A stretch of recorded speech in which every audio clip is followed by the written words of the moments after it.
আজকে করব কেক হাঁড়িতে। ওটিজিতে তো আমি অনেকবার করেছি, কিন্তু এবার একটু হাঁড়িতে ট্রাই করব। প্রথমে ডিমের সঙ্গে চিনি ভালো করে মিশিয়ে নিচ্ছি। চিনির মধ্যে একটু গোলমরিচ পড়ে গেছে বলে একটু কালো কালো স্পট দেখা যাচ্ছে। তারপর আমি এর মধ্যে সাদা তেল দিলাম, ভালো করে মিক্স আপ করে নেব। এবার ময়দার মধ্যে বেকিং সোডা, বেকিং পাউডার ভালো করে দিয়ে চেলে নিয়ে ময়দাটাকে আমি ওই লিকুইডটার সঙ্গে মেশাবো।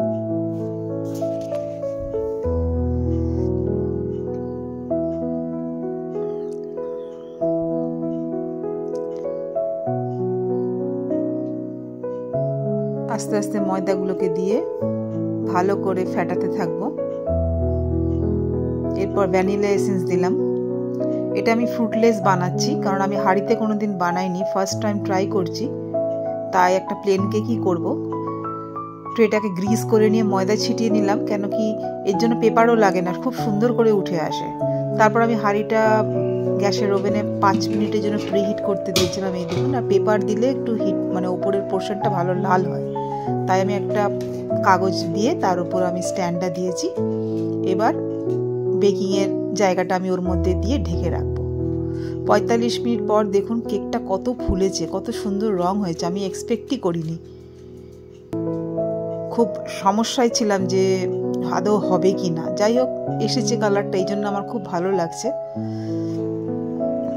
আরও 10 মিনিট বাদে কেকটা ফেটে গেল, আরও ভালো লাগছে দেখতে। তারপর নামিয়ে একটু ঠান্ডা করে আমি ডিমোল্ড করব। দেখুন খুব সুন্দর ছেড়ে আছে, আমার কাগজও লাগেনি, ওই যেহেতু অয়েল আর ময়দা গ্রিস করে নিয়েছিলাম। এইসব কেক দিয়ে চা কফি খেতে খুব ভালো লাগে।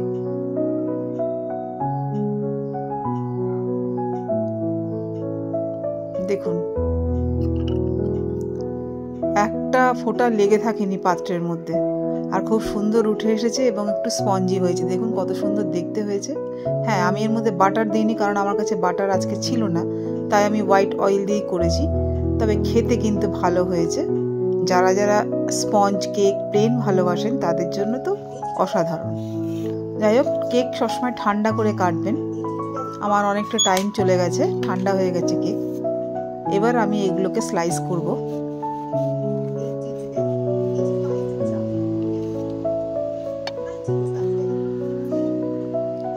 আমার হাতটা পুড়ে গেছিলো, তাই জন্য আমি ওপর থেকে একটু পেস্ট লাগিয়েছি বলে আঙুলটার মধ্যে সাদা সাদা লাগছে। দেখুন কতটা স্পঞ্জি হয়েছে।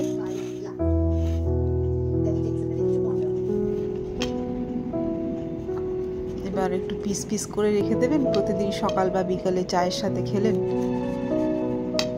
খুব ভালো কম্বিনেশন। আপনারাও ট্রাই করে ফেলুন। সব ইনগ্রিডিয়েন্টস ঘরেই থাকে, মন চাইলে বানিয়ে ফেলুন। আর স্পেশালি হাঁড়িতে, অ্যালুমিনিয়ামের হাঁড়িতে বানাবেন।